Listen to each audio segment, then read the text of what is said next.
This is the Nerdy Romantics Podcast, and I'm your host, Y.M. Nelson.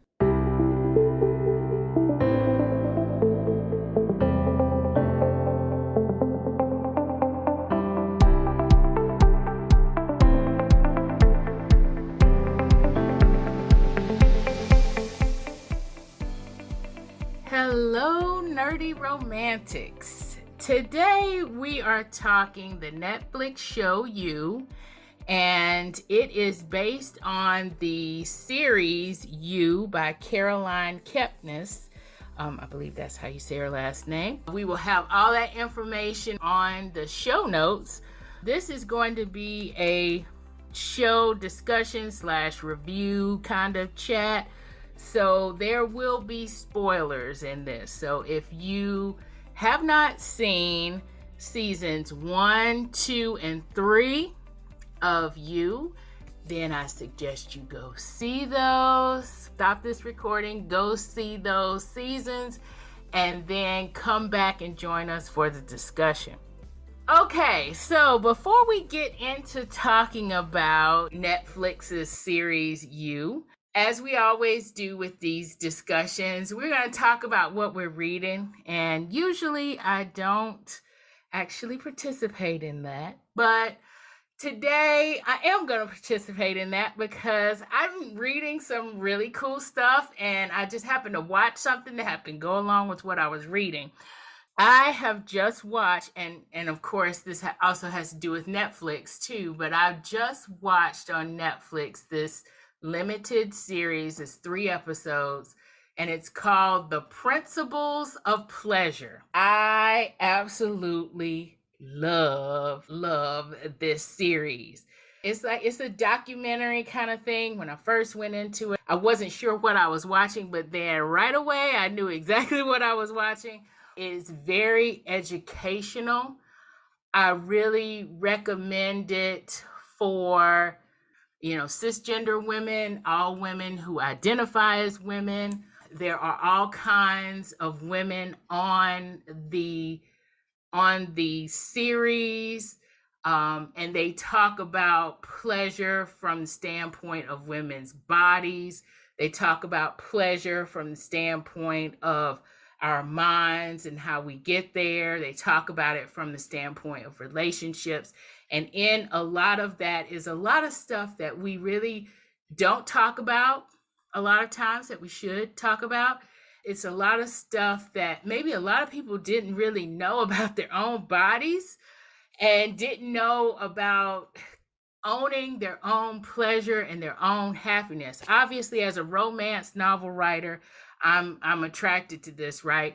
But I will say I did learn something that actually is going to help me write a scene that I'm working on right now in one of my works in progress. But also, some of the themes that come up actually coincide with what I'm reading right now, which I happen to be reading, spoiler alert, by Olivia Day. Yes, I did say spoiler alert before, but this is an actual book called Spoiler Alert by Olivia Dade. And Olivia Dade is, I think she'd be okay with me calling her plus size.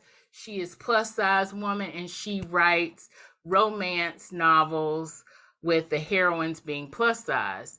I started actually reading this for one of our Who Gets an HEA episodes that will be coming up, where we'll talk about plus size main characters.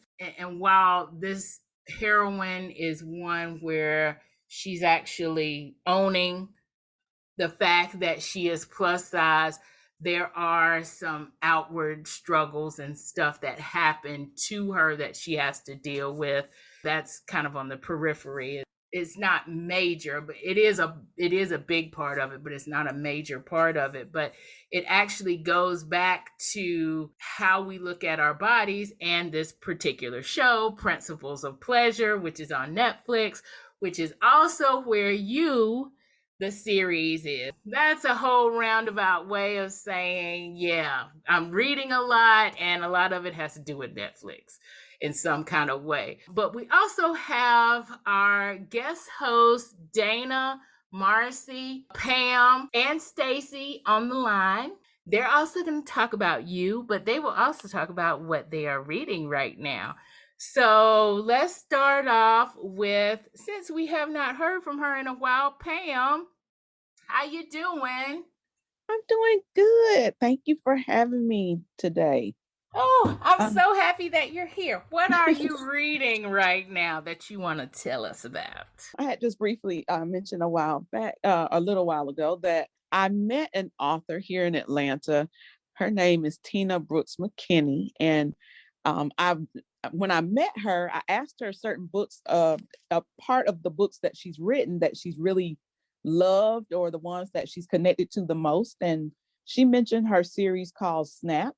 It's a couple of books in that series, at least so far I've seen. So my goal is to go ahead and to get through both of those books, especially since I've met her in person. I'd love to just kind of read them and maybe go back and get some feedback from her, and then I can give her some feedback about the book. So that's where I am right now. Oh, that's cool. Okay, so let's talk to Staci next. What are you reading, Staci?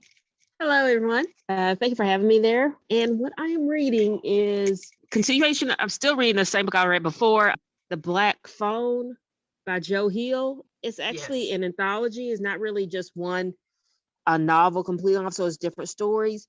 And because they're horror, I've only like, okay, let me read a couple of stories and then I stop. So it's taking me a little bit longer to read it because I do need a break from that, because I've had a couple of nightmares after reading them, but I still keep going for it. So it's a good book then. It's got to be a good one if it scares you, but you're still going. Yep, but I need a break after a couple. It's like, okay, don't try to read all this and then watch Candyman on TV and then think you're going to be okay for the night. I've been trying to just read that and then read news articles and listen to podcasts after that. So it might take me a while to finish up that book. Yeah, but hey, if it's good, it's good. Okay, so Marcie, how's it going? And what are you reading right now? Hello, everybody. It's going well. And actually, I'm reading a short story right now, and it's the short story by Margaret Atwood, who is the author of A Handmaid's Tale. And she has one that came out in May called My Evil Mother, and it was a free read for Amazon customers. And I have Kindle Unlimited, so I'm always reading something.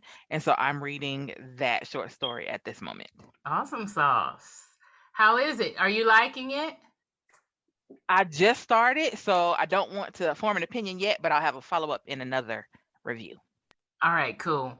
Dana. Yeah, I have to say to Marcie, when she said Margaret Atwood, I was thinking her next book would be like 2022 or It's Happening Now. Right? Exactly. I was like, oh Lord, what is she doing? Right? So I was wondering what was going to be. Or A Handmaid's Tale, nonfiction. Yeah. Exactly. Right. So this one is a departure in that it is really a mother-daughter story. I can say that. So it is a mother-daughter story about a mother who gets a prediction at a tarot reading. And so it's not connected to the Handmaid's Tale sagas in that way, although it probably will address some of the same social type issues that she kind of addressed in that story. But this one is much more mother-daughter, which is why I guess it's being offered during the month of May. Okay. Awesome. I want to hear about that when you're done, Marcie. Absolutely. And Dana, what are you reading? And it's just right in my mouth. Hello, everybody. So the first thing I wanted to say is that y'all have heard me talk about reading Sherlock Holmes probably forever. I finally finished all 67 hours of that, so I'm not reading that anymore. But I am back to my Douglas, Preston, and Lincoln Child stuff. And so I am reading a book called Mount Dragon. And so it's a little bit different from the Preston and Child stuff that I talked about previously, because I was like really into the Pendergast series. And of course, I've read all 20 some of those books, and I'm just waiting for another one to come out. So this one is kind of a little different, but it's interesting because it's all about this. It kind of reminds me of the whole thing we have going on with COVID. But basically, it's about this disease that has gotten out that, or will get out. And if it does get out, it's going to be worse than the flu. At the time, I don't think COVID didn't exist. So it's interesting listening to this because it sounds like they're talking about COVID and it's like really happened. So it's interesting to correlate it to like what's really happened. But it's a little bit of a departure from what I'm used to with them, and that this takes place like in a lab, underground, all the stuff. So it's a little different. I'm not 100% sure if I'm sold on it, but that is where I'm at right now. And I think I'm not really sure how long it is. It's somewhere between 15 and 20 hours. So I'm listening to that. And that's all. Okay. Wow. I don't know how you do it because I tell you, any book that says COVID or virus or anything, even though it's fiction, I've just been trying to stay away from. And I read one that talked about the pandemic recently, but it wasn't virus focused. So I was like, okay, I can handle this, but wow. You got to let me know how that comes out. Will do. So now let's talk about You, the series. First of all, I wasn't sure if I wanted to really talk about this on the podcast because it's really not nerdy and it's really not romantic per se, or at least not the romance that you want to have in your life.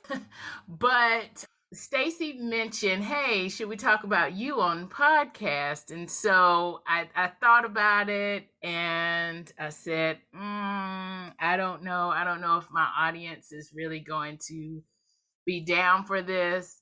And then I saw in a few Facebook groups and stuff on social media that people were talking about the series and people were talking about the books. And I thought, well, even though it's not really nerdy, it's not really romantic in that sense. It's really a thriller, right? It's really more of a thriller, but it's in that whole domestic thriller kind of venue where it's about relationships.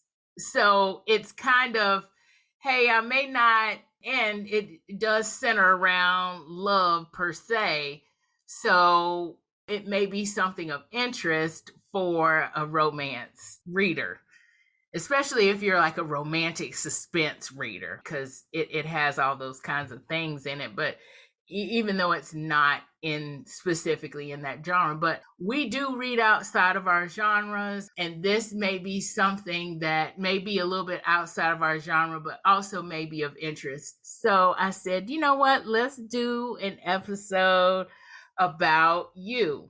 And at that time, all 3 seasons had come out. And so I feel like, we want to talk about all of those seasons, maybe not season by season, but just kind of get a general feel of where it's going. But also for a couple of us, we've been reading the books. I definitely went into this reading the book first. The book hooked me. It had me a little bit unnerved for 3 or 4 days. I was like, nope, no social media, no connection whatsoever for a few days after I read that book. But at the same time, you also feel conflicted because you're rooting for somebody who's basically a serial killer. And you're like, I want him to find love. Maybe not rooting for him, but you feel conflicted. You're like, oh my, but yeah, it's a conflicting feeling.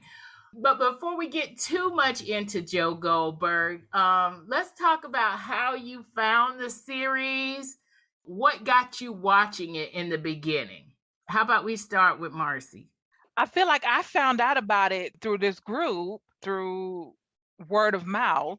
And it was no, actually, that's not true. I found out about it from Staci because we ended up on a trip where we were watching some of the episodes together. And that's kind of how I got involved. And then we watched the first season.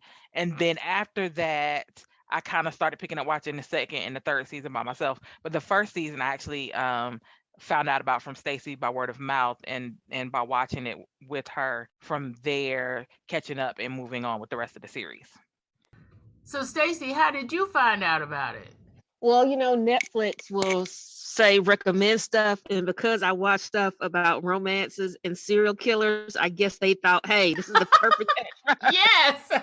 I don't know, but it came up on Netflix, and usually I'll, if it's Netflix, I'm already paying for it, I'll watch episode 1, 2 episodes, or like, the L5 podcast will watch a couple of episodes. Okay. To see if you like it, and I was like, okay, this is interesting, and I just kept watching it. I mean, it was just fascinating to me, but at the same time, I'm just like, I'm not sure how to, as you said, conflicted. Yes. I'm not rooting for him, but at the same time, I'm like, what? Right. And then as you watch it, and then, like Marcie said, you see also people posting stuff out. And I'm seeing stuff as I watch it. I wish someone would look at me like Joe looks at so-and-so. And I was like, do you really? Yeah, right. Have you seen what he does? I mean, it just became fascinating for me. And I mean, just to see the way he gets out of stuff, it's like this can only be TV, or if y'all are reading the book, from a book. Yeah. Because how he's not gotten caught on anything so far is just, it to me is like the Handmaid's Tale. Mm-hmm. How she's they're in season 6 and she has not had a finger cut off, or eye plucked out, right? Nothing. It's the same thing to me for him.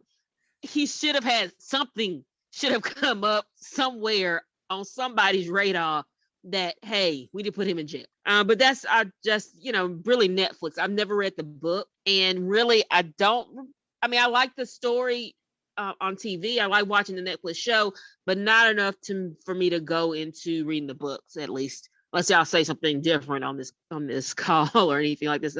But other than that, right now, I don't see myself reading the books. Yeah. But the show does keep my interest. Dana, Pam, is that the same thing that did you all learn about this from Staci? No, because I read the book first. You read the book first, yes. I was anticipating the show, but I already knew about it. Because I read things like, what is it, like Lane Moriarty and different things Moriarty, like Amazing Amy, or all that whole girl in the train kind of. Yeah, and I think Paula Hawkins, Girl on the Train. I Gone think all Girl. Of that made Audible probably recommend this to me. Yeah. And so that's how I saw it. It's funny because I'm just thinking about what Staci just said about how she doesn't know watching the show whether it will make her want to read the book. But the thing I found about the book, so I fell for Joe prior to the show, right? I was excited to see how he'd be played out on Netflix. But before that, there's a level of intimacy you get, because I was listening to an audiobook, because Joe is talking to you. Yeah. I wonder, I don't know if that's enough to make you try it, Staci, but there definitely, it is different having, especially because, a lot of times I listen to it at night while I'm laying down, relaxed, so Joe is having a conversation. He's telling me all this stuff. It's when you say, and I know we'll probably talk about this later, being conflicted. I'm gonna be honest, I really wasn't conflicted until somebody asked me or somebody mentioned about maybe you should be conflicted. Right. Then I realized, oh my gosh, you're right. Even though I knew he was killing folks, obviously that's prime part of this. Yeah. It didn't bother me. I wasn't like, oh my God, this man, he's, a murderer, he's a stalker. I guess I was like, he was bringing me along with him. And I guess I don't want to say I understood. I don't even think I thought that much about it. Like, people do what has to be done. I don't know. Exactly. I mean, that's really what it is. Yeah, because it's like, and I know we'll talk about this, like with Peach, for example. She was going to blow his whole cover. She had to die. So I really didn't wrap myself up into the fact that, oh my God, he's a serial killer or anything like that. Because he was just bringing me along for the story. And I was just like, yeah, I get it. Right, Peach got on my nerves anyway, so I was. Peach did get on my nerves. Exactly, Pam. Peach did get on my nerves, but she, she's pretty, but she did get on my nerves. She was just she had to go. She did. She had to go. I mean, to be honest, all of them got on my nerves. Beck got on my so Yeah. I don't think she did. it bothered me that much when their story was over. Right. Well, how many? Like, I know we were trying to. At least I was trying to watch it instead of just doing an overview. So I did rewatch season 1 and season 2 before this call. I was able to finish those, and I do have to admit, once I rewatched them, my feelings about some of the other characters was like, all of them are awful. Season 1, it's like Paco was the only. Exactly. The child. Right. I think. And go ahead. Sorry. No, go ahead. No, go ahead and finish thought. Now finish up. No, I was just saying Paco to me was the only one that's like, oh my gosh, that kid. And I think was it Karen, his girlfriend, his rebound after that. Yeah. And I was like, those are two, I guess, innocent characters out of the whole thing that I didn't have any kind of negative reaction to, or really. Paco's the only one I actually felt sympathy for. Real sympathy for. The other one, girl, I was like, girl, you just need to be happy you out of that relationship, because there was no that didn't come. Right, you dodged the bullet, friend. You dodged the bullet. I'm just like, you dodged it. So, but other than that, I like those are the only two people I actually liked in the whole series once I got, and I want to talk about this later about in season 2 about how they're playing those people that he's interacting with. So, but we hadn't gone to season 2 yet, so let me shut up for now. Marcie, what were you gonna say? I think I have to hold my comment till season 2 because we haven't gotten there yet. Yeah. Okay, all right, Yvonne, I can go ahead and mention it real quick. Just about Paco, as Staci was talking about Paco, because I did feel bad for him, but I also felt like Joe was taking him into his world. He's reading all these different books and looking at all these different characters, and he was getting all these ideas. And then when it got to the point where Ron, the boy, his mom's boyfriend, I mean, he hated him, which rightfully so. Right. But I could see from all that happened with him, and then of course he's dying later, that I could see Paco turning into another Joe. And so I felt so bad for him that he had this good guy, quote unquote, who was really there to try to help and support him, but he was pulling him into this whole nother life, and he's probably going to take that, forward into his own life as he grows up. So that made me sad. Yeah. I did think, he might turn into another Joe. I want to say real quick, a disclaimer for me, because I read the books and watched the show, y'all, I may say stuff that's crossed over and jacked up, just call me out on it, only because they go kind of all over the place in different ways, and I may be confused. So what I was going to say is I don't believe, and correct me if I'm wrong, but I don't think the whole Paco stuff was in the book. I don't remember the kid. It was not in the book that I can remember. No, it wasn't. So that's interesting because it makes me then go back to Staci's thing. So then who were any of the positive or innocent characters? I don't even know. I don't know if there were any. Karen was in the book though. Besides her. Yeah. And the guy who worked in the bookstore named Karen, but she was in the book. Well, yeah, but I mean, the other guy who worked in the bookstore. Yeah, the other guy. Yeah. Yeah, the other guy. I don't remember his name. Yeah, and it's funny too because I think if I remember correctly, in either it's book 1 or book 2, the other guy who worked at the bookstore, he was not a nice person either, but he wasn't, bad. He was just like, he was just kind of like, why am I in this bookstore? And I ditto on what Dana said about the books and the show, right? Because and we were talking about this before the recording, but book 1 and season 1 are pretty similar, and that's probably because book 1 was out, and and they had source material and they started it off, and so book 1, season 1 are pretty similar. Book 2 and season 2 are not. They're sort of similar. It almost feels like they started season 2 halfway through book 2, because in book 2 he does not leave and go to LA until halfway through the book. and it's not for the same reason that he does on the show. And I feel like for me, maybe season 3 is just, and book 3 are really different.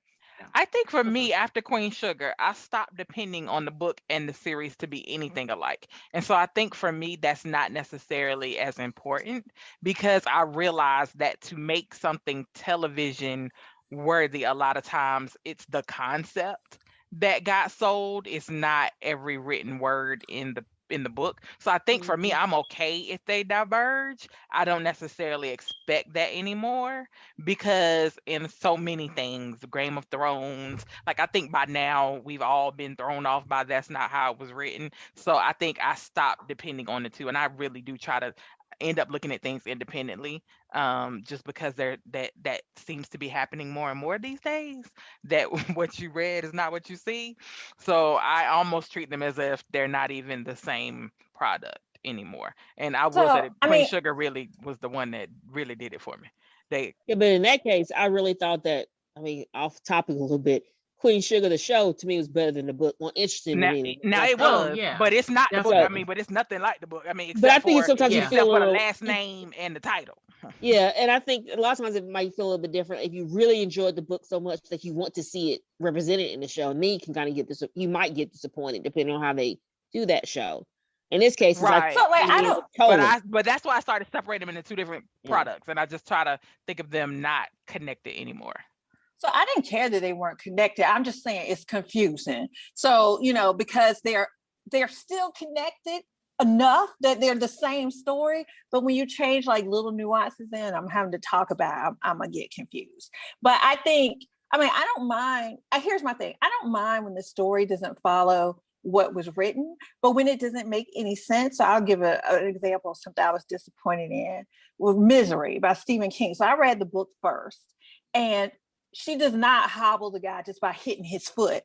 His foot is cut off. Exactly. Completely. I don't know why in the movie, and I don't know what it was rated back then a long time ago, but I don't know why that choice was made. Like I'm expecting to see some,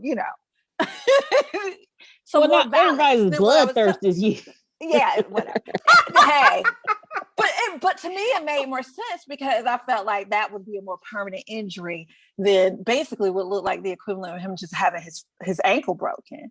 But so when it does that, when it makes a change and I don't necessarily get it and it doesn't make it better, sometimes I may question that. But at the end of the day, like, I don't care. I do wonder if they put some of this stuff in, like with Paco for Joe and stuff, to make him a more likable character. Maybe they thought he needed some redeeming qualities about him. So here he has somebody, who's innocent and he's caring about him. And in this case, he's not, killing somebody just because he loves them and can't have them, or they get in the way of whoever he's stalking. But, because this person is abusing this family. So, and if you see that he also did that in another season with the girl. Right, that's where I was going. Since we're moving on. Oh, that's what I was saying. Yeah. I think that's one of the things they do. Soften him a little exactly. Bit. They do that's that to endear him to us and to humanize him in the midst of all this other stuff. But look how he cares about children. Mm-hmm. Look how he treats the vulnerable, the innocent. And so I do think that they use that as a humanizer feature, Dana. I do. So maybe in season 3, same thing with Henry, his son. Yeah, exactly. And just, in the end, sending him on to that couple, to give him a better life than what he and Love could have ever given him. But I guess it does kind of show that softer side or a caring side to him that kind of opens his character up a little bit more. I think that's what they do to try to do that that conflict they were trying to say, do we want to root for him or not? It's by doing those things, by making him likable, like, oh, he's trying to do the right thing, but just stuff comes in the way. He's got to kill people. And it's like, no, I don't think that's how life works, but we're going to let you have it for this show. So, we have, like I said, Paco, and then we let our own Ellie, and they keep, I'm just wondering, in the book, do they keep having him doing the flashbacks of when he was a kid in the book? Do they actually do the flashbacks? In the first book, they did a lot of flashbacks because Mr. Mooney had a lot bigger part. you have to see his whole backstory to kind of understand why he made that cage and all of that kind of stuff. He has a big part in that, definitely in the first book. You agree, Dana? Yeah, because I was going to ask, when do they talk about Joe having been in the cage? So is this, They is that talk just about the in the book? first one. They They talk did, about in so- the first one because They they did. mention it because he talks about it, has a flashback of being in that cage, because of Mr. Mooney putting them in there or tricking them in there. And was he dead at that time? Like, is in the show, is because I feel like in the book Mooney was still alive because he borrows his car. Yeah. And does some, Yeah, Mooney was Mooney is alive the still first alive. season. He was Still alive because alive. he visit. He takes was it Beck there to visit him. okay. In the So in the I movie. agree. I the do show. feel like in the book there was definitely more of him. But don't ask me to tell you exactly what, when, and why, because I don't know. But I do feel like he was a bigger character because I feel like in the show it was just flashbacks. That's why I asked if he was still alive in this show, because I just felt like a lot of it was just, I don't know. I'll be He had a honest. You stroke watched by it the more end of it. recently. He was a stroke. So when he Okay. came to visit him, he couldn't talk or anything. So Yeah. it was just and also made him look to at least Beck sympathetic until you see what Mooney and all he's doing. But What he really he is. takes care Mhm. of That's what make he sure gets that too. Mr. No. Mooney is okay. I was going to say, so one of the things, since we're talking about stuff not, when I found out that Joe was going to have a baby and he was going to move and live in suburbia or whatever, I was like, oh, this show is over. Like, because to me, I was like, it jumped the shark. This cannot be Joe. Joe is not a family man. We are not settling down in suburbs. This is not what we do. Especially with a baby and all of this stuff. And I was really worried about where this series was going to end up. The same way I was, like, for anybody who's watched Dexter, when Dexter decided he was going to have a family and take on these, I was like, what? This is not who these characters are. And I have to give it up to Netflix and the writers and everybody, because I felt like they actually brought it back home. I was so proud, and I know I'm jumping all over the place, but I was so proud at the end when Joe gave up the kid, because I was like, y'all, we can't continue this route. And y'all have heard me say it before. It's like in The Walking Dead, when they have babies or a baby, you're not going to be able to keep that baby quiet. That baby is going to interfere with this whole story. It has got to go, or you're going to be making, you're going to be faking it through, and we're going to know this doesn't make any sense. So I was so happy let's when be Joe honest, let go even of with the the child. He is children, not a daddy. exactly. Even with the children that he quote unquote tries to rescue, he farms them off. Like, he doesn't keep his kids Oh, with yeah. him. It's pretty clear that he's not fully able to form the kind of attachment you need to be a full parent. So I too was glad to see that he wasn't going to drag a child into that hiding and turn another child into another him. So I Right. was glad about that part as well. I was interested in how they were going to do suburbia. I wasn't as scared, but I was interested to see. But I'm gonna say that they tore that whole neighborhood up. Like, they tore. Two people move in with a baby and to tear an entire community to shreds in what, less than a year. Henry didn't even make it to his first birthday. So that part was interesting. Like, if anyone could find the cracks in any relationship, it was the two of them, and they found a million and just devoured this whole. I felt that's really what made me feel the worst was, these people were at least status quo before they got there, but they blew up entire lives in But less than a year. But when you look at Sherry and Carrie, the couple, those instigators, how I felt about them. I didn't really like them. And then I felt like in the end, they were trying to just make money after out of this whole mess of things that happened. With them, they were already messing up the neighborhood. And it was like when Joe and Love came in, it kind of blew everything else up. But they were already just nosy bodies in the They way. were nosy bodies, but they weren't, dead and maimed and I got you. and divorced and missing. They were just And influencers. They you were see what I'm saying? influencing the Like, people they around but I them. think Yeah. but I kind of we've all skipped them at season 2, but I know, that's in a my way. fault. I'm sorry, Sarah. I Um, knew I was jumping. Yeah. Oops, my bad. Well, that's fine, but I'm just saying, like, one of the things that I really wanted to talk about was how when we finally see Love, when he meets Love. So the first season, his whole thing was about Beck or Guinevere Beck, and how, you know, she was just not as messed up as him because she wasn't killing folk, but she had her own issues too. And I think, like, if you see the show, he idealizes everybody he falls for. So we see in Beck that he idealized everything, even though she lied about her father. She cheated. I mean, she did all this other stuff, and nothing that deserves what happened to her in the end. But she wasn't perfect. And then we see Love, and we, you know, find out how love is. How love is. But when he meets Love, he idealizes her too.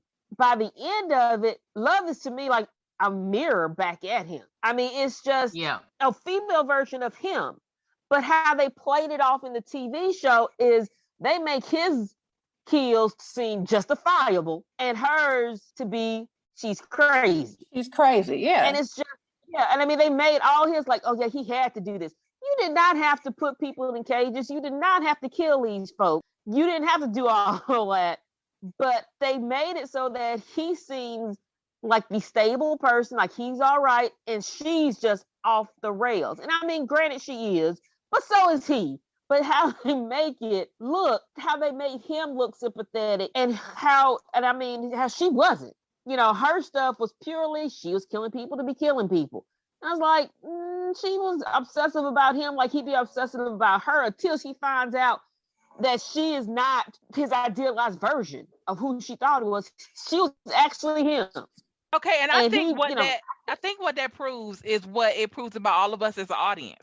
That in a relationship, one manic person, one person is acceptable. But two people is more than any of us can stomach. And honestly, I feel like that's kind of what happened. Like we had all, and we talk about it from the beginning, we had all managed to understand and wrap our minds around Joe. But what we couldn't do was wrap around two Joes. So there could be Joe and Love doing the same thing and being the same person, because that's more than we can stomach in life as well. And I think for him, you hit the nail on the head, Staci.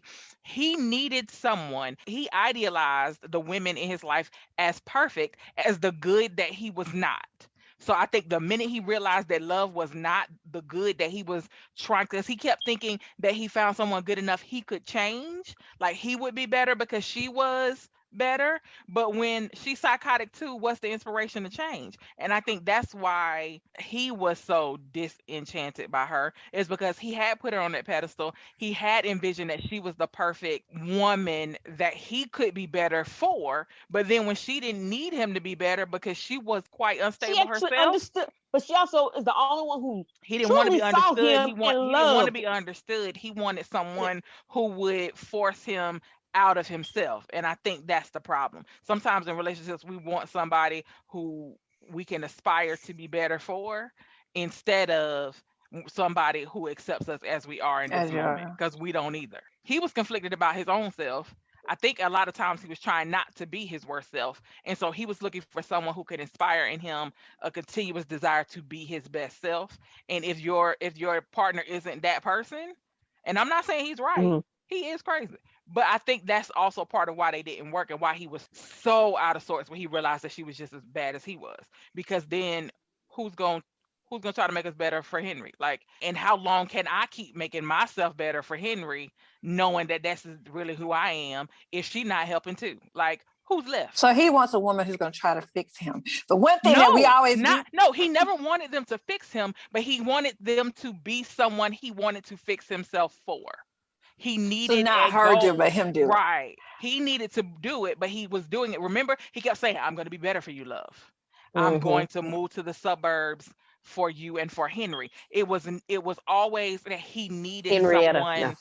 I know, right? Henrietta, whatever her name was going to be. He needed someone to inspire him to try to be different. So and once she wasn't that person, then I think he was like, and then after that, she then complicated his life by being worse than him and not even being as experienced in covering things up. So then, so that's what I was going to say. Did that not mess that up though? I thought she was sloppy, and don't get me wrong. Oh, really sloppy.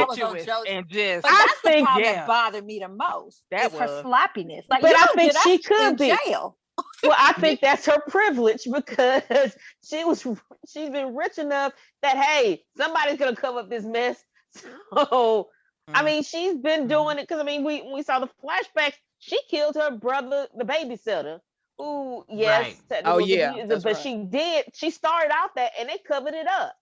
And Which means she's been crazier longer than Joe, for what we know, because Joe was an adult. Like, I don't know how Joe was an he adult killed his for his first kid. dad or stepdad or whoever. He did that, I but forgot but saying, for his mom, because it was, abusive or whatever. But she also said the same thing, that the woman was abusive to her brother. I mean, she had sex with his brother.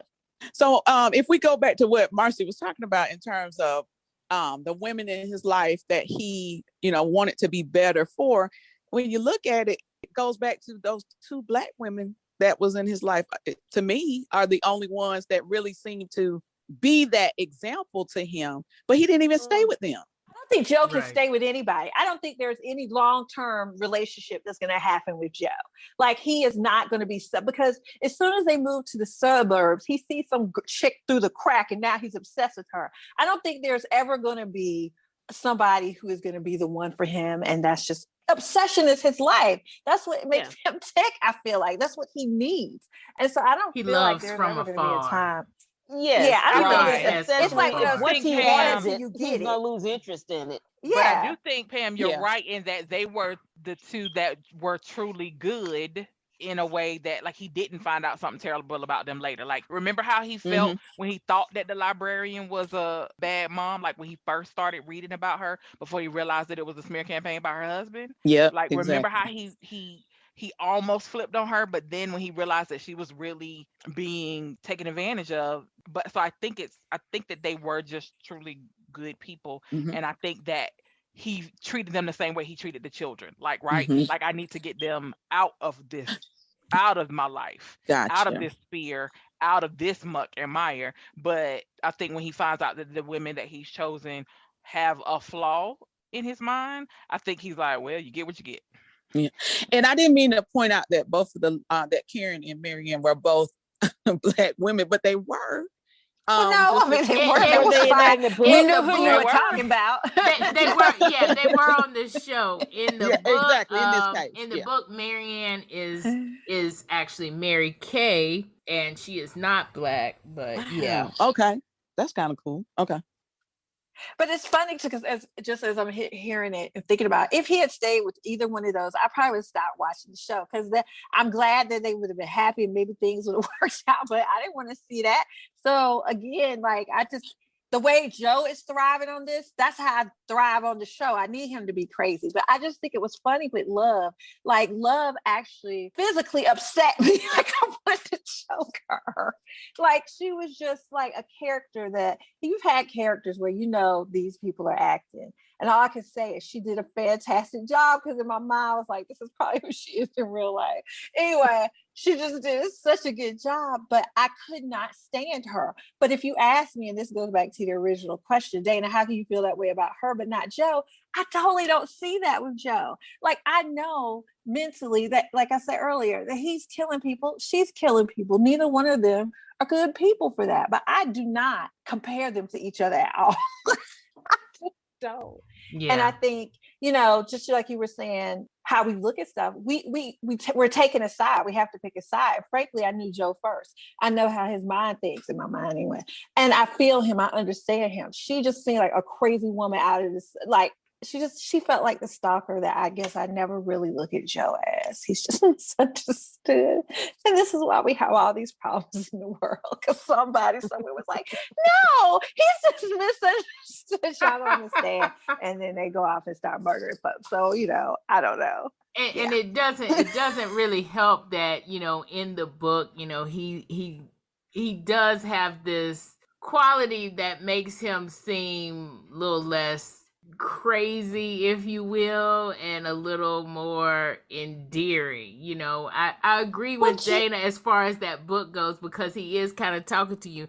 This is like the first chapter of book 3, and this is a advanced copy, so this is probably not exactly how it is in the actual copy that went out, but he says things like this: I think you're the one I spoke to on the phone, the librarian with the voice so soft that I went out and bought myself a cashmere sweater.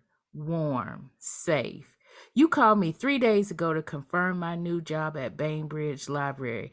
The call was meant to be short, perfunctory. You, Mary Kay DeMarco, branch manager. Me, Joe Goldberg, volunteer. But there was chemistry. We had a couple of laughs. I mean, this is... he's connected to me too much in this book, right? You know, You make me want to read it the way you read that. How you read it, his voice. Because reading it to me, I mean, hearing you say is like one thing. If I was reading, I was like, you crazy ass. I mean, No, his voice. Which is why I need to listen to the audio. That's why You have to audible. listen to the audio. Yeah. Because that might be the voice. best bet. Because Now, I thought if I was reading that, I was like, narrator- you are crazy. I thought the narrator and the guy in the show were the same person because they really do, to me anyway, sound similar. Like to the point like I'm not even, okay. but they're I'll two check that very out. they're two very different people. But his voice, what I was going to say is, so this is something that happens when you actually see your books come true. How you envision him in the book versus what he looks like when we actually see the Netflix show. On the book, again, like you were just saying, how he's talking to you, he's attractive. And not in my mind, I'm like, oh, is he a hunky, Hollywood movie star? He's a regular Joe. But I mean, he's just like, he's calming. He's somebody, you want to lean your head on his shoulder and just whatever. But the way he talks to you, I'm telling you, you have to listen to the audio. But I thought it was funny to see him in person because he looks like a plain old average guy you will walk past on your way to, wherever you were going, bus stop, whatever. And I like that. They did not go out of the way. So we're not liking Joe because of what he looks like at all. Like in my mind anyway. I don't know how y'all feel. But in your mind, but you have now ticked off a lot of Gossip Girl, old school Gossip Girl.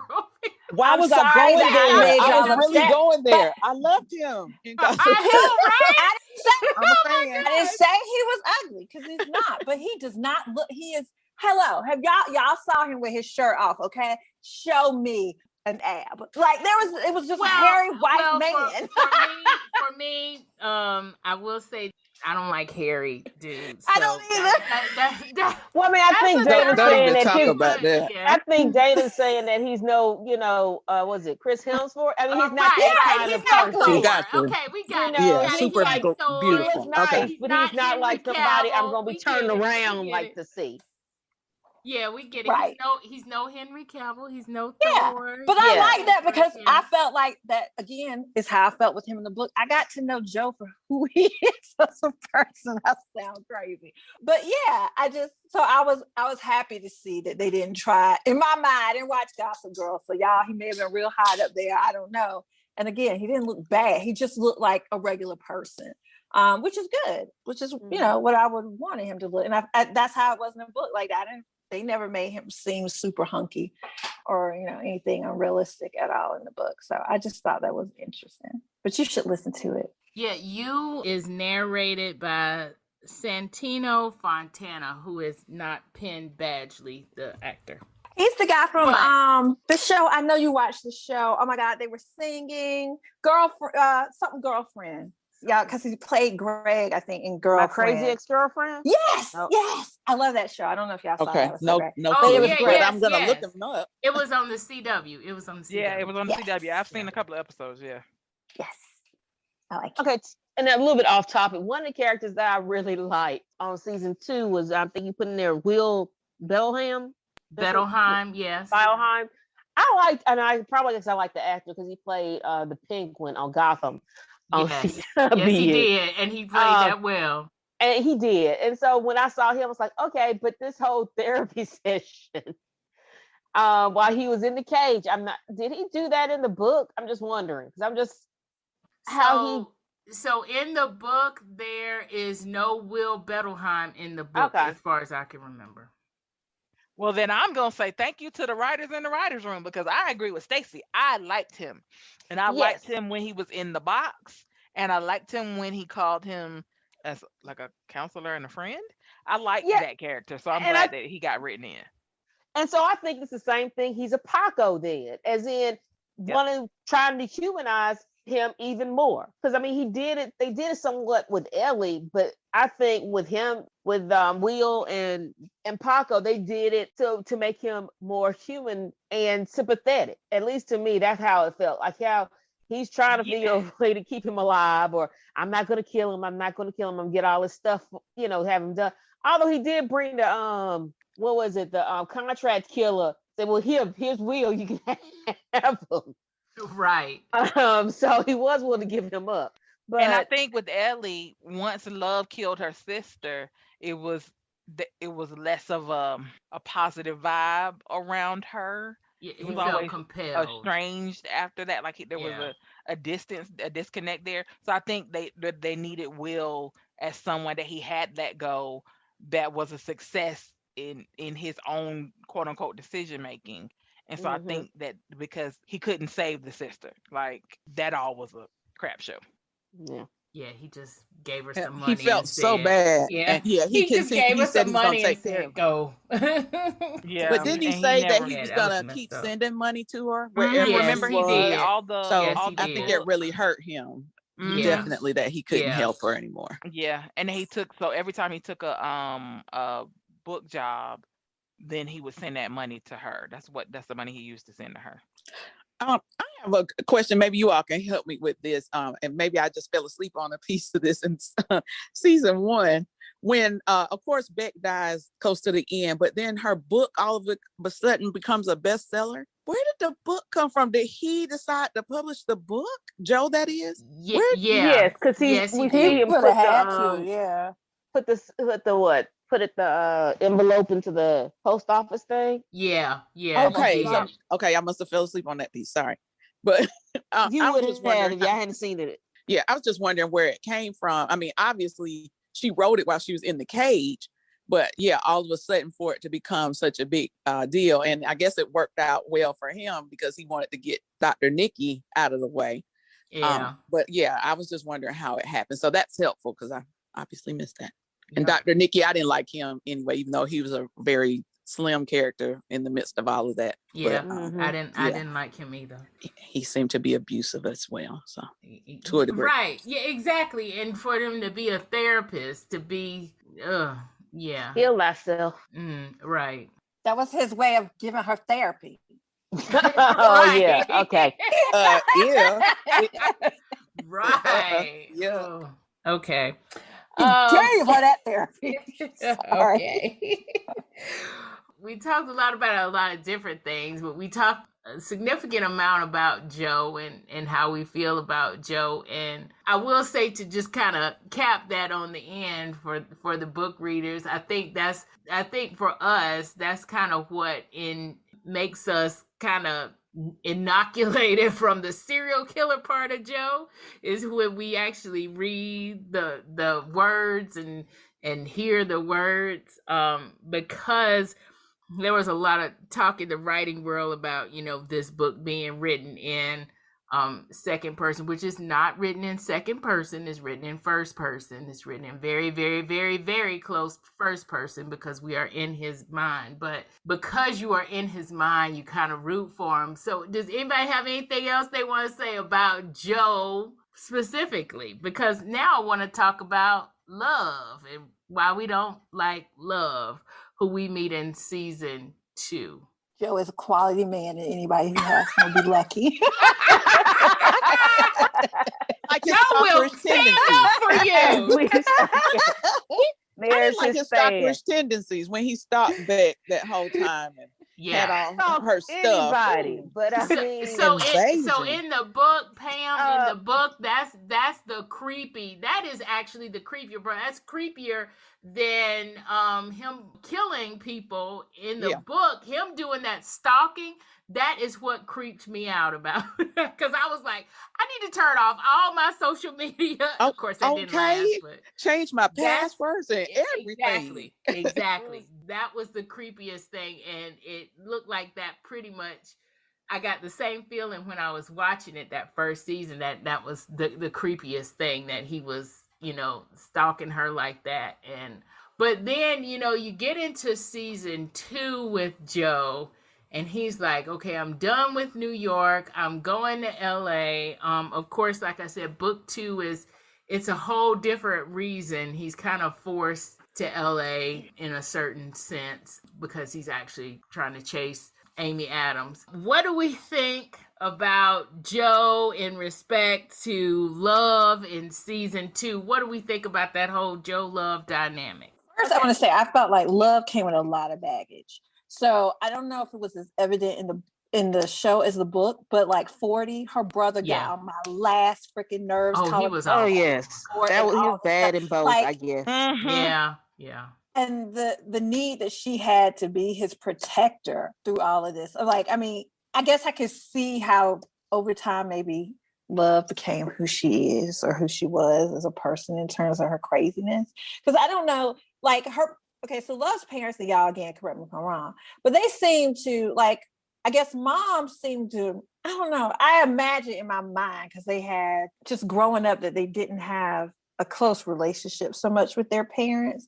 I mean, I know the mom seems to be pretty active now, I guess, and so I feel like Love felt like she, I guess, was kind of parenting 40. I don't know if y'all felt that. Yeah. But I feel like they were twins, and they say that it felt like she was parenting, but at the same time, I think a lot of it, she caused the problems with 40 by killing that woman.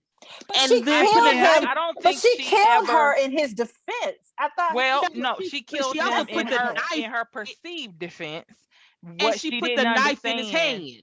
Exactly. So I think, but I will say, as a twin, I understand the protective nature, especially when they were younger. There is a different connection that you have to your twin than even siblings would often recognize. And I think that when they were younger and both immature, his pain was something that she felt almost as deeply. And she thought the only way to get him to not be in pain was to kill the lady. He not realizing that his heartbreak was just life, like not realizing that it wasn't abuse, it was heartbreak. I think she didn't understand the situation he had been in, and she didn't ask no questions first. She just went out and did what she thought would stop his pain. Unfortunately, it caused more pain for him, and it caused a lot of guilt for him.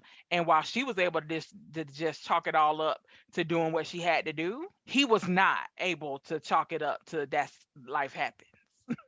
But I also think it just caused a spiral. So remind me, because I don't remember, guys. So he was in love with the babysitter or whatever. And he was still underage, so that's abuse. That's what I was getting ready to say. I thought he was underage. But he was underage. He was underage, but he was in love with her. He had a crush on her. But would we have felt differently if he had been a girl and was? I mean, yeah, because that's still abuse. But that's what I was going to say. But the difference is he had a perceived love for her, not that she was a predator. But all that Love saw was that she had taken advantage of her brother, and she did. But he did not perceive it that way, and that's what Love didn't understand at the time. So when she killed her, she didn't realize what that would do to him, who, by killing someone he had imagined that he loved, right? That didn't solve it for him. It didn't, by removing her from his life, it didn't make it better for him. It just made his life worse because they were both too immature and their parents were both too far removed to even notice any of it happening. And then they tried to cover it all up and tried to force him to feel better and try to force her just not to say anything. And then they created a dynamic that years later had an addict and a enabler growing up together and becoming more toxic by the year. And that's where they were when we met them. She was a chronic enabler and he was a spiraling addict. I mean, I still disagree about the whole, he might perceive it. I mean, he may perceive it love. That's, again, is still abuse. But I'm not saying it was a love story. I'm saying I'm not saying that you're saying that. They needed to. I'm saying that it should have been him getting therapy, her getting therapy, them working through all that had happened, became mom drinking more, dad being gone more, and them raising themselves. Like, I'm saying that it evolved, but I also think a lot of it just had to do with both of them being young when it happened. Because even at the end, when he's drinking and telling his side of it, he's still saying, I loved her. No one ever gave him the chance to reconcile what had happened to him. Everybody just kept telling him to push it away, that not to think about it, not to whatever. And so they never gave him a chance to reconcile what happened to him. And I think that was what kept him in that spiral, is because everybody made all these decisions. No one ever spoke to him. And then nobody got anybody any help after it all happened. They just told him to So I ignore it and definitely move feel on. like I agree that was probably the spark. I just would be, and I don't think you're saying this, Marcie, but I just would be hesitant to be like, well, she started it. I mean, I guess technically, but that spark would have started regardless, because either she would have left, the parents would have killed her, she would have gone to jail. Something. Heartbreak was his future with her. It was not. Oh, this I not agree. I think but the therapy heartbreak should have followed the heartbreak. But I think instead the of what follow happened up to is the him. problem. Well, I think Like the fact that she killed the lady and put the knife in his hand to make him Right. think Put his hand. he killed He her. did it. Exactly. But That's what I'm that to me saying. reminds of who was it, Maya Angelou, who said who was abused, and then when she spoke about the abuser died or killed, and she quit talking. That put what happened to him puts me in mind of that. Yeah, that was right. Maya That's what I'm Angelou. saying. And they never got him any therapy. They never. All Right. they did Yeah. was the mama started drinking more, the daddy started being away more, and they expected those kids to somehow heal themselves. Yeah. And what happened instead was she became an enabler, and he became an addict, and then they grew up in those roles in this bigger family structure until it was nothing but toxic. Yeah. And then Joe walks into this. Any other family would have probably been better than this one. Oh yeah, there's a lot to. Exactly. And I feel like in the book, the 40 was even worse. Thank you. Oh yeah, Oh my was. God, he was worse totally because worse. even How in did the you book, make I was him like, worse? Oh, good Lord. Yes, he He was. was annoying to me as somebody who was just reading the book. Like he got on my nerves, especially I like how he was even down to, and I don't know how often he said this, but that old sport was in the book like 999 Right, times. exactly. Yeah, And it was just awful. really like that's one of the things that stands out to me from the book is how many literally it was in there so much. I was like, okay, from an author's perspective, this is too much. Like we get it. Like, please stop doing this. And then too, you see that enabler kind of thing going on with Love in the show, but in the book, she's annoyed as well as enabling. So that kind of heaps it on because Oh yeah, that comes. they have in the book they have like this whole summer or whatever, and Love is like torn between having to go to Vegas or whatever and drag drunk 40 out and actually spending time with Joe, who she actually, said, she's in love with and all this other kind of stuff. So it just kind of, as you're reading, kind of heaps it on. We see in the show, Joe is drugged and, in one of 40 shenanigans, but in the book, he's in a couple of short 40 shenanigans, 40 does a couple of things and Joe is like, okay, I'm gonna have to deal with this kind of thing. So it ups the whole 40 being annoying kind of thing. And he definitely was. I mean, he was a child. He was. You don't all ever want to be around. in a movie and be like, I hate to say this, but it might be better that he was gone. I mean, but at one moment I was like, whew. Because the emotional journey he was taking us on, I feel like sometimes that was even more traumatic than what Joe was taking us through. And I don't know if it was because it was different or I was just used to Joe's crazy by then and this whole different crazy was too much. But it was a lot of, I think all three of them in that one season was a lot. Yes. It was a lot. When we But talk at the about It end, is in the book too. Yeah. yeah, but at the end, he spoke 40 did speak the truth. He was like, you don't need to be a mother. I mean, at the end, you saw that he did understand more than we thought he was seeing because he kind of, he actually kind of said that I realize now that you killed her, not me. I may have been the cause of her death because of you, but I didn't kill her myself. That, that girlfriend, that babysitter. But Right.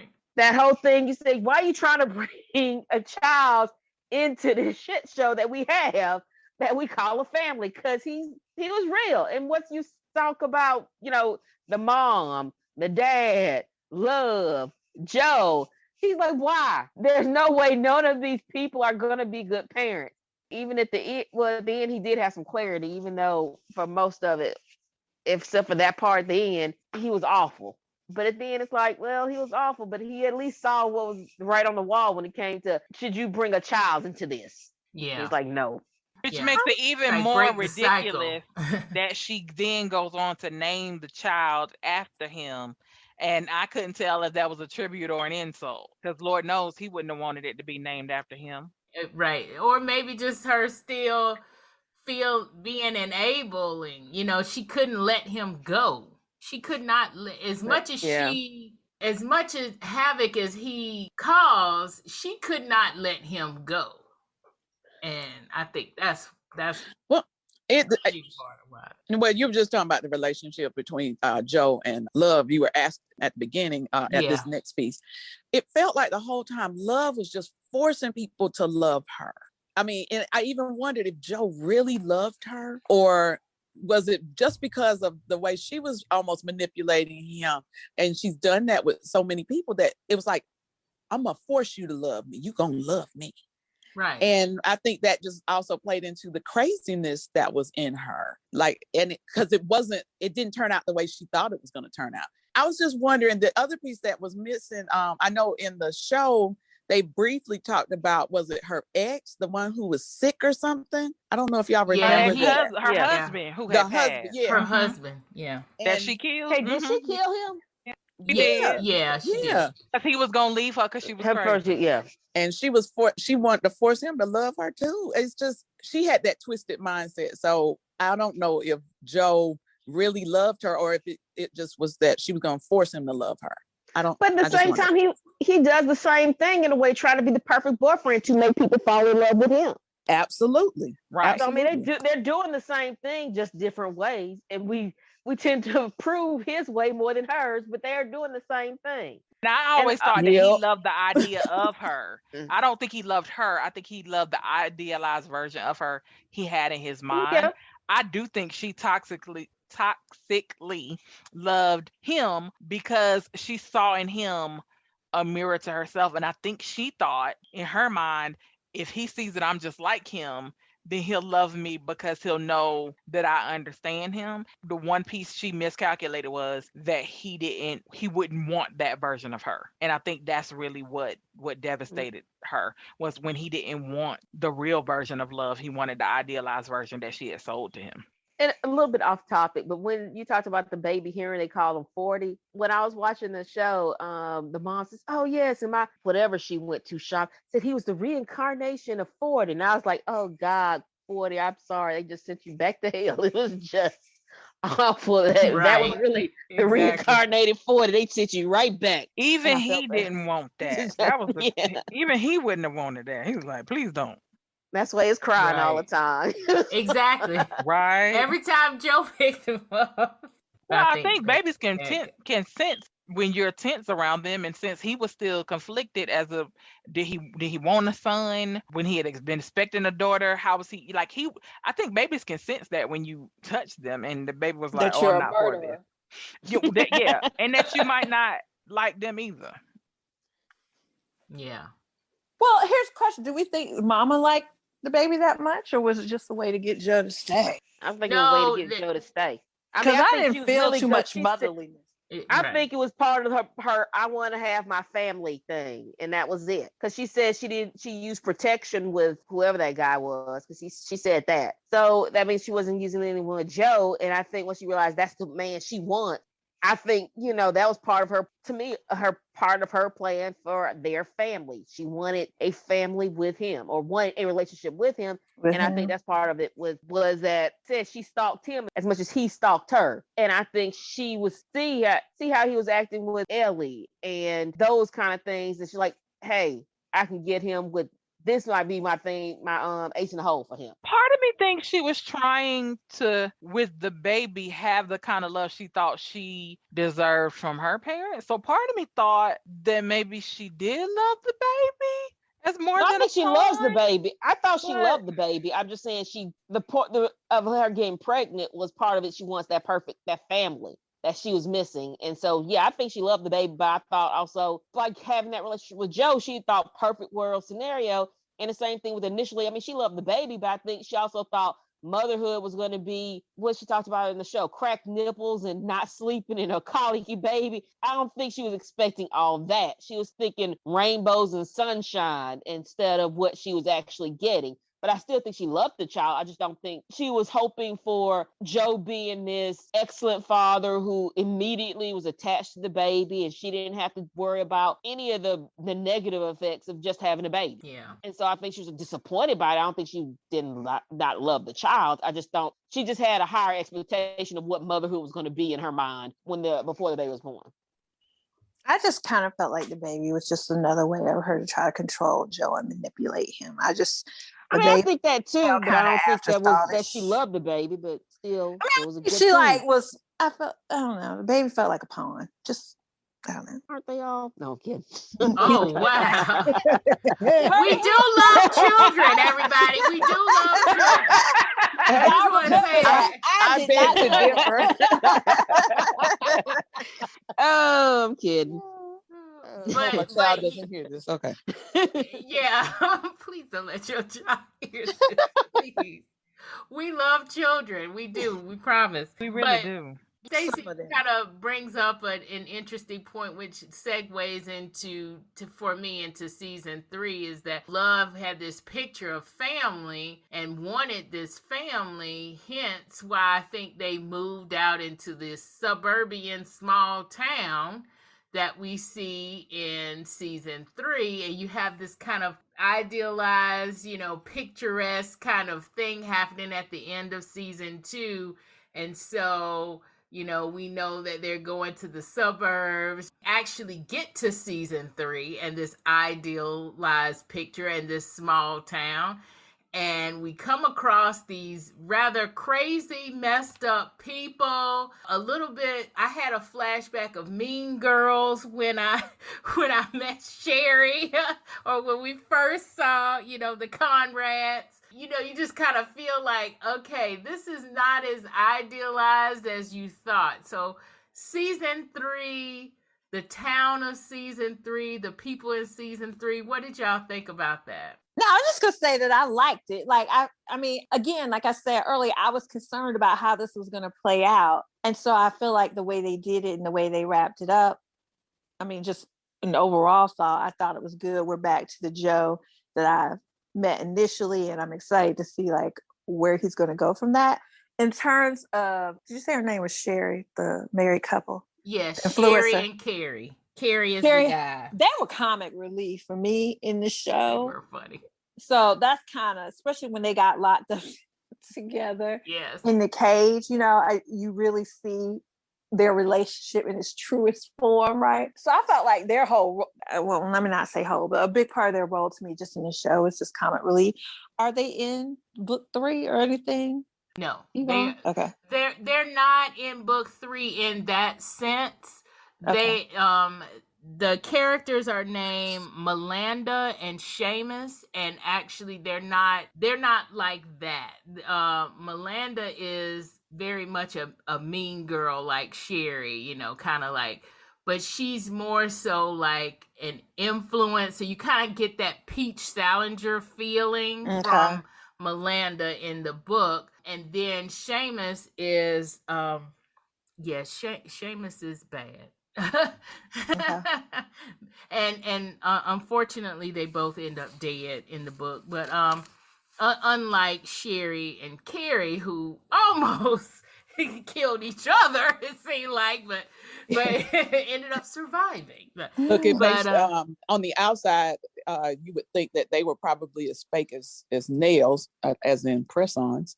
But at the same time, but once they got into that cage, you're right. It's like their true selves kind of surfaced, and you saw the dysfunction between the two. Right. Their survivalist selves and their whole dynamic. And it's like, okay, we see why you bring other people into your open relationship.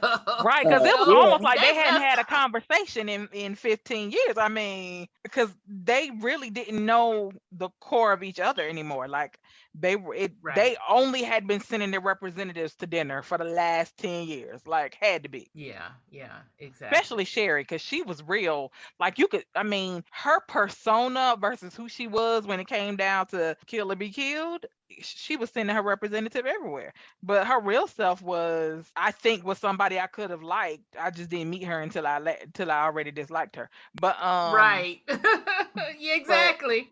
I think in the neighborhood and in all the relationships, like I said, I think it was fun to see just how much havoc one couple could wreak on the neighborhood. That and I agree, they probably were dysfunctional before they got there, but nobody was dead, and I feel like that Right. counts for something. Yeah, nobody was there.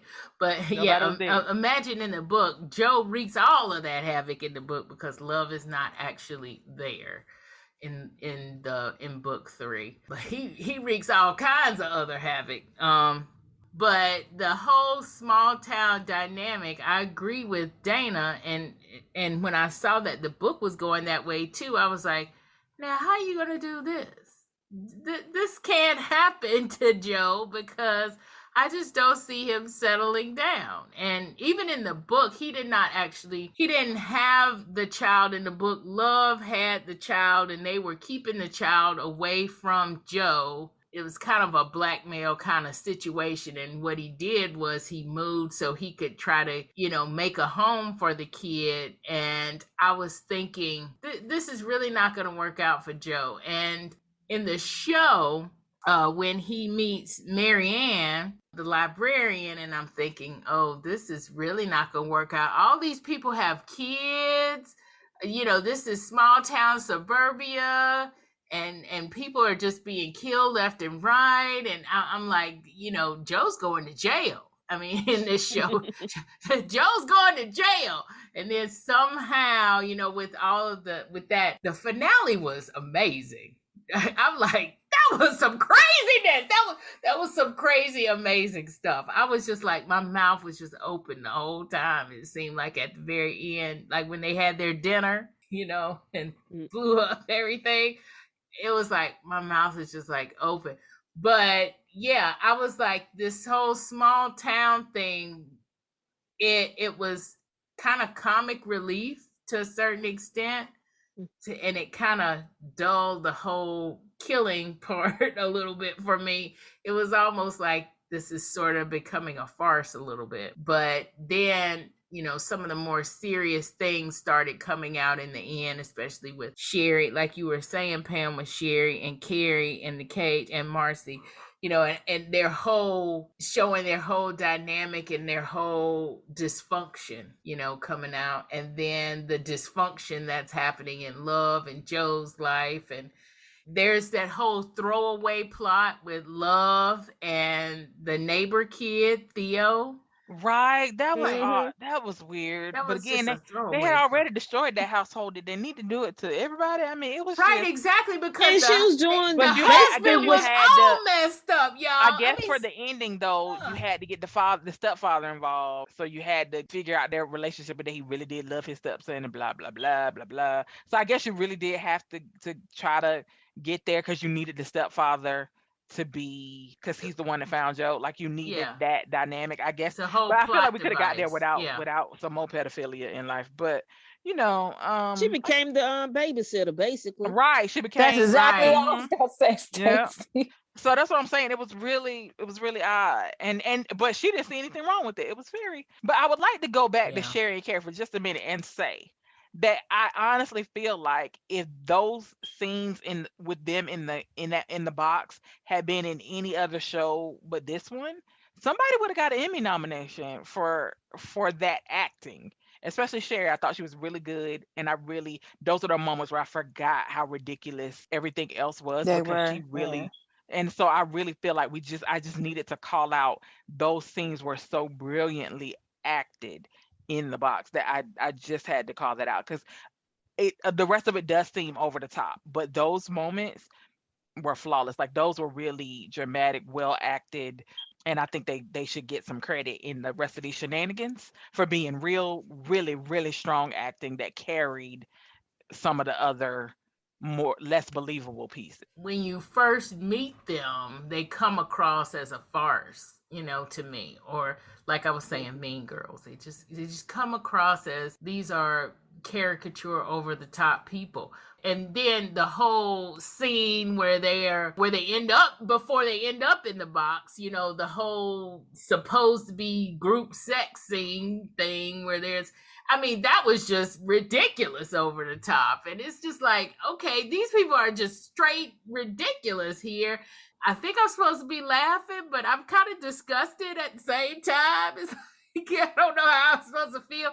But you're right. When they get into the box and they start breaking down and their relationship starts becoming stripped bare, that's some good TV right there. And you're right. They did act that really well. I was like, because at that point, if you were in that situation, this is like the level that this is what would happen. You feel like this is what would happen. It's just like so very real watching them go through that. They should get a spin-off show. They should get a spin-off show? Yeah. Yeah, I think I would be interested to see where they go from here. I agree, Dan. So I would be interested to see where they go to. Like I said, I mean, the acting was really good and their dynamic was pretty interesting. I'd like to see, like Dana said, how do you rebuild from those truths in that moment?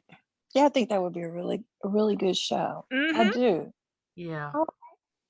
Yeah. Write it, Yvonne. Oh boy.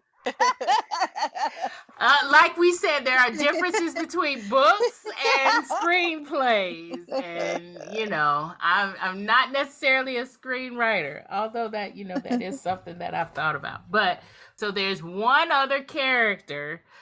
Let's just talk love interest in general for a second. So we've already talked about love.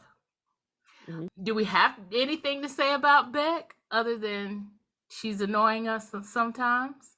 They first tried to play her initially, I guess, as sympathetic in a way. But then the more we delve into her, you see that she's she's not a great person. She's not anyone that I would admire. She lied about her dad being dead. She did cheat on, I don't say I love Joe, but she did cheat on him with the doctor. She did. But at the same time, she was being manipulated by Peach. Yeah. And falling for it. I have mixed feelings about her. But I guess it's more mixed feelings for her than Love, who I was like, good grief. Out of all the three, the love interest, I like the last one better, the librarian. So that's Marianne. So that's that's the one the last love interest. And so what we see kind of at the end is Marianne, she's gone to Paris, and we see that Joe is following. So what do we think about that relationship, about the Marianne Joe relationship? It's not gonna last. I honestly thought about that if another season comes up, that we're gonna see him by himself in some bookstore, and we're not gonna hear from her about her again. Oh, but yeah, I just never thought that would even manifest to anything. But I'm really glad that actress, because I liked her in Sabrina the Teenage Witch. Mm-hmm. Uh-huh. Oh, she was in that? Okay. She was in that? Oh, okay. So Marianne, I think with Marianne, just like kind of in that third book with Mary Kay, she's just a little bit different kind of person for Joe. I'm having a hard time. I like her for him, but I don't like the fact that he likes her because I know who he is. You know what I'm saying? She didn't need to be caught up in any more drama. She had enough with the ex-husband. So I just didn't, I was kind of glad when, she went on her way. Right. But when we first meet these women, I don't know. I expect to find out more about her, and she's not as likable maybe as a character, because that's how I feel like all his girlfriends have been. Like at first we don't really know them. They just say, "Oh, she likes books. That's nice." And then we may think they're okay, but then we realize, "Oh, you're not a good person either." So I don't expect her to stay that way, I guess. And there were some times I don't know. I don't want to say that I felt she was needy. but sometimes there were things about her that I just felt like, ugh, girl, can't you deal with this? Take care of it. Did she whiny? I don't know what it was. It was just something about it. And that just, I don't know if that's going to play out and be something later. I don't know. But I didn't think, she was that great either. So, and maybe these are just human traits. Nobody's perfect. So she's definitely not on Love or Beck's scale. But she was a little bit whiny to me at times. And I just felt like I needed her to man up and handle her situation. Well, So, at least I saw some of that. But Staci? Well, I think we don't want a perfect. There's not gonna be anyone who's perfect, right. But at least to me, she didn't have She didn't have she did have a red flag. Her husband, her ex-husband. But I mean, the other ones had like red flag. She lied about. She made her dad die. But I'm wondering if we're just not getting to her red. That's what maybe I'm we saying. haven't I don't think gotten it's to there her stuff yet. But I'm wondering at this if they point, are. I didn't see there was. I mean, she did own up to that. She was on drugs for a bit, and then she got off and turned her life around. So I think it did show that she did have issues, and then that she did make changes to her life. That she is improving herself or trying to improve herself. And maybe that's the same thing they did, like for Joe, kind of a thing, is just making her more sympathetic in that way. That we saw that she's not a perfect person, and he saw that she wasn't a perfect person, but at least she's trying to make a better life for herself and her child versus I'm going to kill my way out of this situation. Right.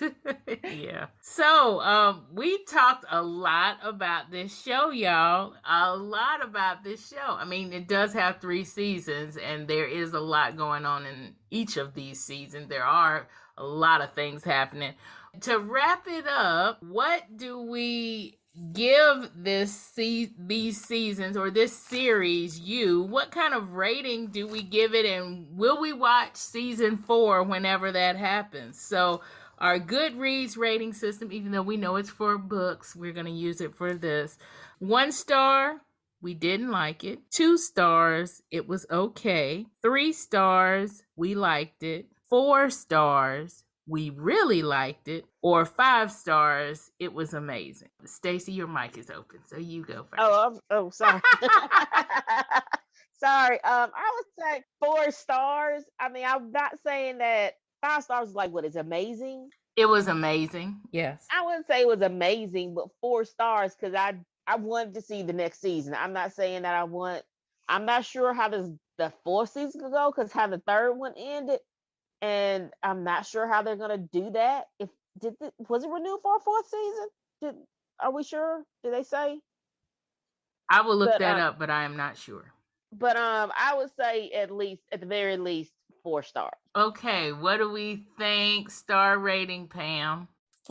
Before this week, I probably would have said a 4. I'm probably now a 3 that I liked it, but the only piece I'm torn about is how much I enjoyed it, but then also just thinking about how reality is and how there's so much killing and everything. And the one that hits me the closest right now is pastor that, here in Atlanta that got killed. She was helping out a gentleman, counseling him or supporting him, and he stabbed her to death, took her body in her van and burned her to death and just left her.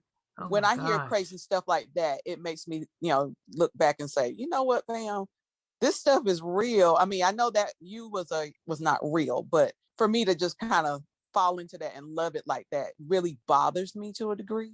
So I'm gonna stick with a 3. I did like it. Makes me nervous, but I did like it. Right. Okay. Marcie, how about you? So I did check, and yes, there will be a You season 4, and the filming has already started for that season. So yes, there will be a season 4 of You. As for my rating, I would give it a 4. I did really like it. I did want to see the next episode when it was running, and I am interested to see what season 4 is going to do. So yeah, I'm gonna give it a strong 4. All right, Dana. Well, now that Pam has said what she's saying, don't listen to me. That's my Pam's rating. That is Pam's rating. I would just be honest, and Staci probably knows this just from our podcast for movies, but I see this stuff, it's pure entertainment. It takes me away from the real things that are going on in the world. So while I may joke about stuff, I am aware that there are real things going on in the world and horrible things going on to people in the world. But honestly, when I set this aside and don't think about that, and I'm just focusing on what I'm watching and whether I think it's interesting or entertainment. I mean, I would give this a 4. I'm very much entertained by it but solely because I don't think about it being real world at this point. There's no way Joe would just have gotten away with, a couple scrapes, a few toes, missing a finger, or whatever. Like, I'm aware that this is fictitious. So I just looking at it like that from an entertainment perspective, I would give it a 4. But again, I will say, at least for the first book, it may be worth just listening to having him talk to you. So you can like really, because I wonder how people's perspectives would change if you had that more intimate feeling of having him talking with you versus just watching it on the screen. But yeah, I mean, I would give it a 4. I'm definitely going to watch season 4 to see where it goes. But again, it can't be a long lasting love and relationship, Right. Where's the fun in that? So yeah, right. Exactly. And I would Okay, also that's like cool. to That's cool. I like I would that. also like to put that caveat in there that my rating is from an entertainment perspective, not a reflection of reality. But if in terms of entertainment value, I give it a 4. All right, so we've got ratings here. I'm gonna actually give it a 4 because I thought that it was entertaining. I like the layers of story that happens, but also because, well, hopefully not, won't see love anymore.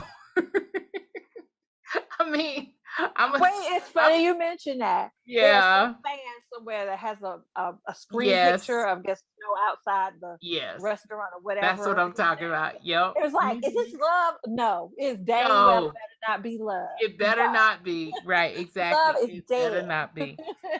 But we're So not. you Yeah, we're say. not gonna give into that. We're not gonna give into. I'm So talking you about say. like. See, you've already dragged up an old girlfriend who was dead and brought her back. I don't think you can keep doing this in every season. Right, exactly. I mean, because now I'm going to start believing that nobody he kills is actually dead anymore and that he's not even a murderer. Exactly. She's not human. Yeah. That's I'm sorry. Oh, this is a whole new thing. Okay. Right. But yeah, other than that, I'm excited to see what happens with season 4, especially considering that right now there is no book 4. So it's like I don't know if there will be a book 4 at that time, but it'll be interesting, and I can kind of let go a little bit and see kind of where they go. I have a little bit more separation anxiety than Marcie does about books / TV / movie kinds of things. It's entertaining in general, and yes, I agree, you do have to kind of divorce that realistic moral part of you to be entertained in this show. I thought it was pretty entertaining, and it's an interesting kind of concept, and no, it's not nerdy, no, it's not romantic, but it's an interesting relationship dynamic that goes on in all of these seasons that I'm just like, wow, really? That kind of keeps me watching. Dana, Marcie, Pam, Staci, thank you so much for talking with me about you and for convincing me, because I think it was really Staci who kind of convinced me, hey, you might want to do this. But for convincing me to do this podcast episode, because it was really interesting. It was a really fun chat. So thank you all for being here. Thank you for Thank having us. you. Our next episode will be to be determined. So subscribe to get that next episode whenever it drops. It will be something nerdy or something romantic, because You is still filming, so we want to see you there. So that's all for this episode. We've got a new website at nerdyromanticspodcast.com.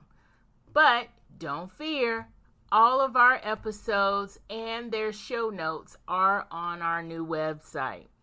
While you're there, please consider donating to our podcast with the donate button at the top right-hand corner or the buy me a coffee button on the show notes for each episode. Your donations go straight to keeping this podcast on the air and keeping all of our episodes out there for you to listen to whenever you want to. If you want to get our show notes in your inbox, please consider signing up for our Nerdy Romantics newsletter. The sign-up form is at the bottom of each page on our new website. Thank you for listening.